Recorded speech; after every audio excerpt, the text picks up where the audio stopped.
Hello friends, मैं हूं सृष्टि और आज हम लोग पढ़ेंगे केरल का पार्ट 2। ठीक है, तो चलिए स्टार्ट करते हैं। तो सबसे पहले हम जानेंगे केरल के प्रमुख औद्योगिक नगर और उनके उत्पाद। तो सबसे पहले जान लेते हैं नगर। तो केरल के प्रमुख औद्योगिक नगर हैं तिरुवनंतपुरम, कुन्नानूर और अलवर। आप पहले जानते हैं इनके उत्पाद। तो तिरुवनंतपुरम में सूती कपड़े बनाए जाते हैं, नारियल का तेल बनाया जाता है और यहाँ पर साबुन भी बनाया जाता है, क्योंकि जो साबुन होता है वो भी तेल से ही बनता है, तो इसलिए यहाँ पर साबुन का भी उत्पाद होता है। इसके अलावा यहाँ पर साइकिल का ट्यूब और कांच के भी कारखाने हैं। अब बात करते हैं कुन्नानूर कि यहाँ पर क्या उत्पाद होता है। तो यहाँ पर कागज बनाया जाता है और अलवर में एल्युमिनियम का कारखाना है। और इसको याद रखने के लिए मैं आपको यहाँ पर ट्रिक दे रही हूँ। अ से अलवर इसका फर्स्ट लेटर है और इसमें भी फर्स्ट लेटर अ है, तो अ से अलवर और अ से एल्युमिनियम। अब जरा जान लेते हैं कि केरल में कहाँ पर कौन सी खनिज है। तो देखिए, सबसे पहले तो ये है हमारा इंडिया का दक्षिणी छोर और यहाँ पे है हमारा केरल। तो इसके तटीय भागों में मोनोजाइट, क्या यहाँ मैं लिख देती हूँ, मोनोजाइट और जीरकन और यूरेनियम पाया जाता है। अब जरा इन तीनों का ऑपरेशन करते हैं कि ये है क्या। देखिए फ्रेंड्स, किसी भी धातु को जब खान से निकाला जाता है तो ऐसा थोड़ी ना होता है कि खोदते हैं और उसके बाद धातु मिल जाता है, चलो भैया मिल गया धातु। ऐसा नहीं होता है, उसके साथ बहुत सारी चीजें चिपकी होती है, जैसे बालू, कंकड़, पत्थर, मिट्टी। ओके, तो ये जो मोनोजाइट है एक धातु है थोरियम। जमीन के अंदर से जब थोरियम को निकाला जाता है तो ये उसके साथ चिपका होता है और हर धातु पर कोई ना कोई तत्व चिपका होता है और ये भी जो मोनोजाइट है वो थोरियम के ऊपर चिपका होता है, यानी कि एक तरह से आप कह सकते हैं कि ये इसका एक पार्ट है। लेकिन जब यही जमीन के अंदर होता है तो इसको मोनोजाइट कहा जाता है। बट जब इसको जमीन के अंदर से निकाल लिया जाता है तो इसको थोरियम कहते हैं। ठीक है, अब जानते हैं जीरकन के बारे में कि जीरकन क्या है। तो जीरकन एक प्रकार का पत्थर है, स्टोन है। अब बात करते हैं यूरेनियम के बारे में। तो आपने परमाणु बम के बारे में तो सुना ही होगा और ये तो जरूर सुना होगा कि नागासाकी पर 9 अगस्त को परमाणु बम गिराया गया था, जिससे वहां पर बहुत तबाही हुई थी। तो ये जो यूरेनियम है इसका उपयोग परमाणु बम बनाने में किया जाता है और अगर एक परमाणु बम औरंगाबाद पे गिरा दिए ना तो पूरा का पूरा औरंगाबाद साफ। तो सोच सकते हैं कि ये कितना खतरनाक होता है। ठीक है, अब बात करते हैं कि इसकी पश्चिमी भागों में क्या पाया जाता है। तो यहाँ पर पाया जाता है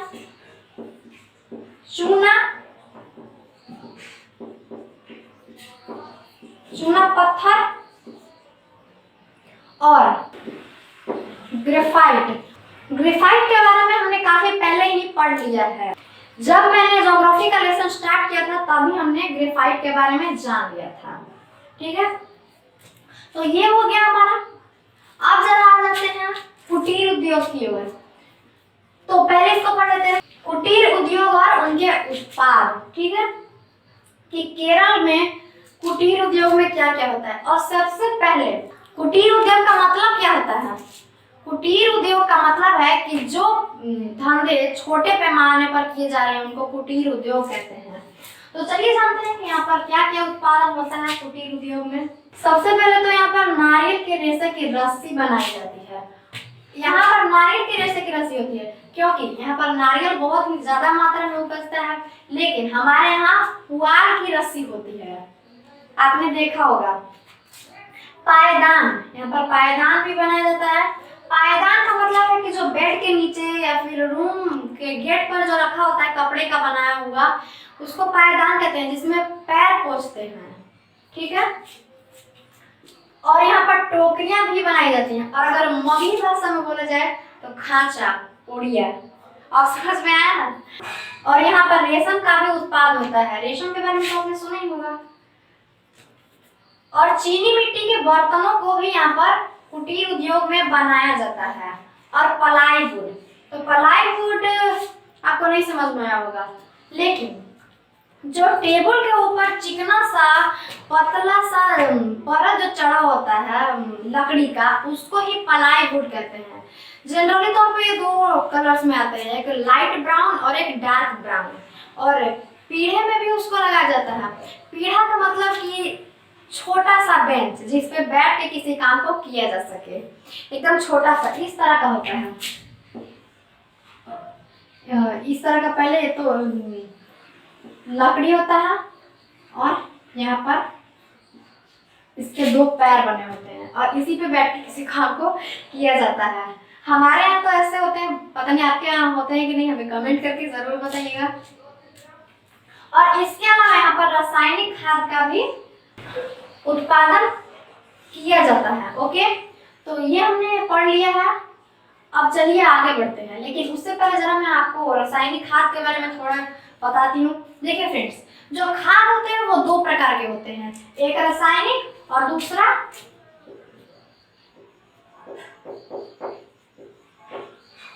जैविक।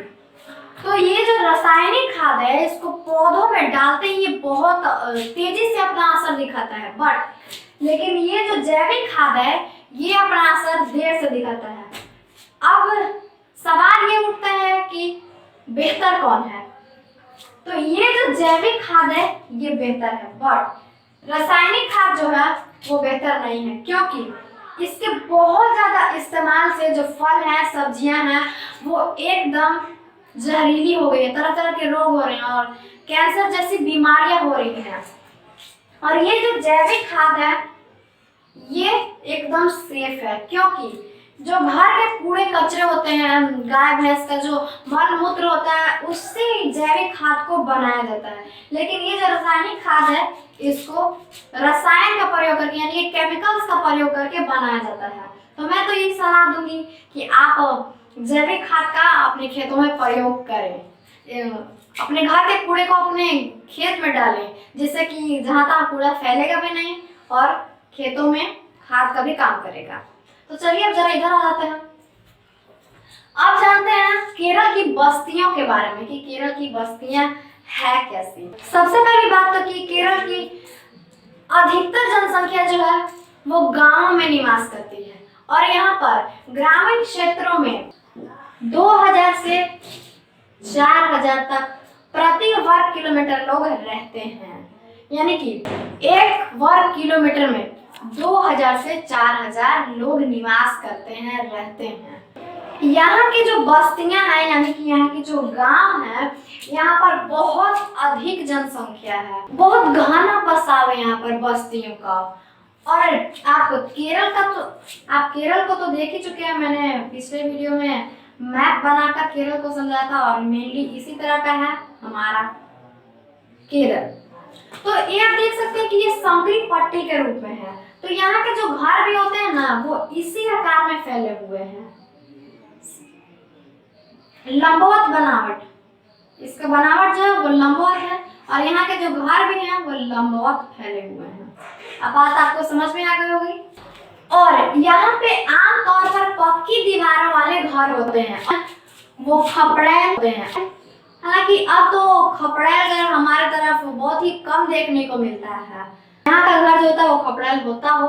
और एस्बेस्टस समझते हैं, कित खेलता है ना खपड़ा को फोड़कर, एक तरह का करकट होता है। और ये जो करकट होता है इसको सीमेंट और कोई और एक पदार्थ मिलाकर बनाया जाता है, तो इसी को एस्बेस्टस कहते हैं।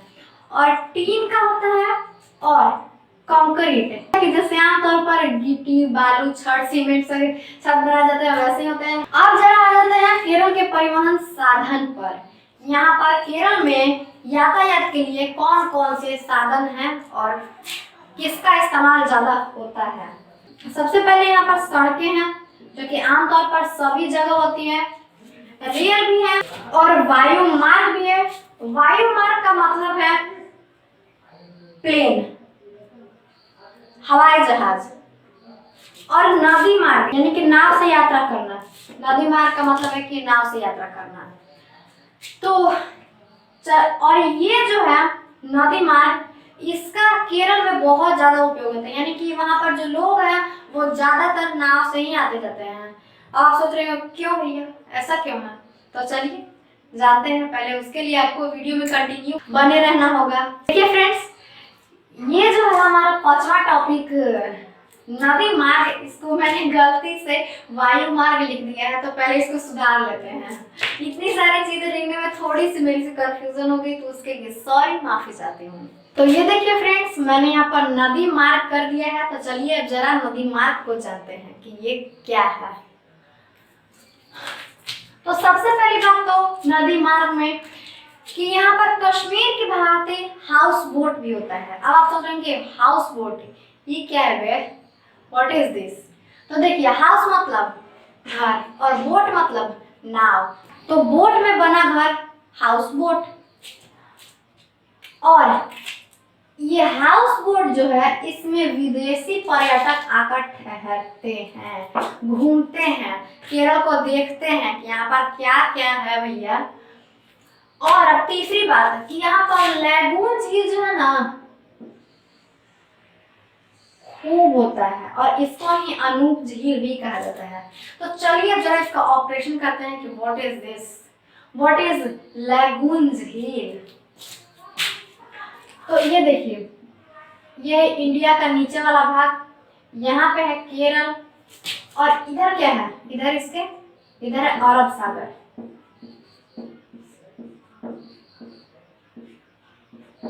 अरब सागर।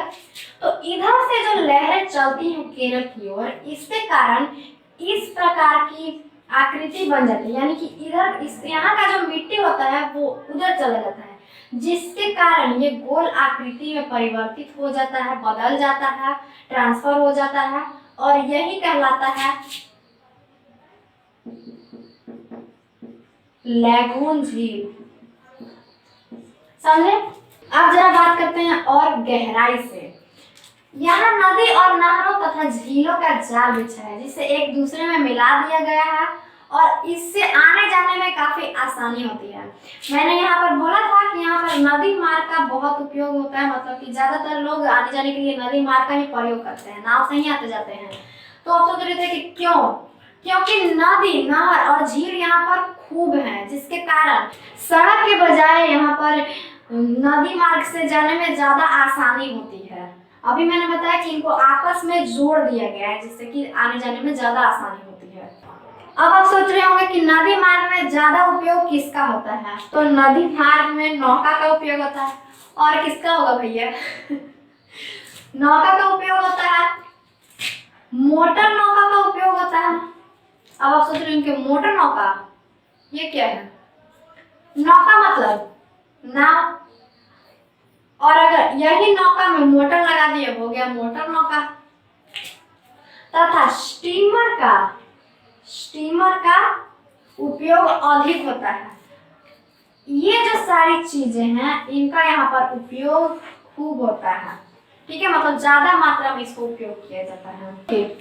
यहाँ के बसों में चमड़े के पर्दे लगे होते हैं, जिससे उतारा और चढ़ाया जा सकता है। वो तो हर बस में उतारा चढ़ाया जा सकता है, बट अब आप सोच रहे हो कि यहाँ पर चमड़े के पर्दे क्यों लगे होते हैं? तो देखिए फ्रेंड्स, जहाँ पर जिस चीज की उत्पादन ज्यादा होगी वहां पर उस चीज का उपयोग भी ज्यादा ही होता है। मेरे कहने का मतलब ये है कि यहाँ पर चमड़े का उत्पादन ज्यादा होता है, इसके चलते यहाँ पर चमड़े के पर्दे का उपयोग करते हैं। अब जरा आ जाता है इधर, तो अब जरा जान लेते हैं केरल के खान पान के बारे में। खाते क्या है और पीते क्या है। यहाँ पर चावल खाया जाता है, जो कि आमतौर पर सभी जगहों पर खाया जाता है। इडली तो आपने जरूर खाया होगा, आपकी मम्मी बनाई होंगी बादाम के चटनी के साथ। डोसा यहाँ पर खाया जाता है, और सांभर भी खाया जाता है। आप साउथ की फिल्में अगर देखते हैं तो ये डायलॉग जरूर सुना होगा, साले मार कर तेरा सांभर बना दूंगा। तो इससे ये बात पता चलती है कि सांभर दक्षिण भारत में खाया जाता है। इसके अलावा यहाँ पर पुट खाया जाता है, पुट, और यहाँ पर खाया जाता है उत्पम। जिसको मैंने गलती से लिख दिया तो ये देखिए फ्रेंड्स, इसको मैंने सुधार लिया है। अब इसके अलावा यहाँ पर अविले, उपमा, आटपम खाया जाता है। आटपम से याद है, ये बहुत ही अटपटी सी चीजें खाते हैं, बट सबकी अपनी अपनी संस्कृति है। इसके अलावा यहाँ पर नारियल से बनी खाद्य सामग्री का भी खूब उपयोग किया जाता है। अब आप सोच रहे होंगे कि क्यों, तो अभी मैंने बताया कि जहाँ पर जिस चीज की ज्यादा उत्पादन होती है उसको वहाँ के लोग ज्यादा उपयोग करते हैं। और मैं ये बात कई बार बता चुकी हूँ कि केरल में नारियल का उत्पादन बड़े पैमाने पर होता है, तो इसके चलते यहाँ के लोग नारियल से बनी खाद्य सामग्री का भी उपयोग करते हैं। और इधर क्या था, अभी मैंने बताया था, क्या है, अरब सागर है। ओके, तो अरब सागर है, बगल में सागर है, तो मछली पकड़ेंगे कि नहीं पकड़ेंगे? पकड़ेंगे ना। तो ये लोग जब मछली पकड़ते हैं तो मछली के अलावा और भी कई जंगली जीव आ जाते हैं, जैसे कि घोंघा, केकड़ा, तो उनको भी ये खाते हैं। ठीक है, इनके खान पान में शामिल है। अब बात करते हैं जरा केरल की पहनावे के बारे में कि केरल के लोग पहनते क्या हैं। तो पहले स्त्रियों के बारे में जाते हैं, क्योंकि लेडीज फर्स्ट। तो यहाँ की जो औरतें हैं वो साड़ी पहनती हैं, जो कि आमतौर पर सभी जगह की औरतें पहनती हैं। यहाँ की औरतें पेटीकोट पहनती हैं, सूट भी पहनती हैं, जो कि आमतौर पे ये सारी चीजें सभी जगह प्रयोग किया जाता है। बट यहाँ की जो औरतें होती हैं वो सोने के गहने खूब यूज करती हैं। आपने अक्सर साउथ के फिल्मों में देखा होगा। और एक चीज मैं भूल गई, गजरा। यहाँ की जो औरतें होती हैं वो अपने बालों में गजरा लगाती हैं, कई तरह के फूलों का। आप पुरुषों के बारे में बात करते हैं कि यहाँ के जो पुरुष होते हैं वो क्या पहनते हैं। तो यहाँ के जो पुरुष होते हैं वो कमीज पहनते हैं, जो कि आमतौर पर सभी जगह के पुरुष पहनते हैं। लुंगी पहनते हैं। ये जो लोग लुंगी पहनते हैं ना, इसको थोड़ा ऊंचा बांधते हैं और चंदन का टीका लगाते हैं। क्या करते हैं? चंदन का टीका लगाते हैं। और यहाँ पर छाता का उपयोग खूब किया जाता है। आपने साउथ के फिल्मों में देखा होगा कि जब डॉन की एंट्री होती है तो बारिश हो रहा है या नहीं हो रहा है, धूप उगा है या नहीं उगा है, लेकिन छाता जरूर लगाएंगे। ये इनके कल्चर में शामिल है। ये जो छाता होते हैं, पहले ये केले के पत्ते से बनाया जाता था, लेकिन अब आधुनिकता के कारण, टेक्नोलॉजी के कारण यहाँ के जो छाता होते हैं वो जैसा आप उपयोग करते हैं छाता, वो भी वैसे ही छाता उपयोग करते हैं। तो फिर मिलते हैं हम लोग नेक्स्ट वीडियो में फ्रेंड्स, तब तक के लिए जय हिंद।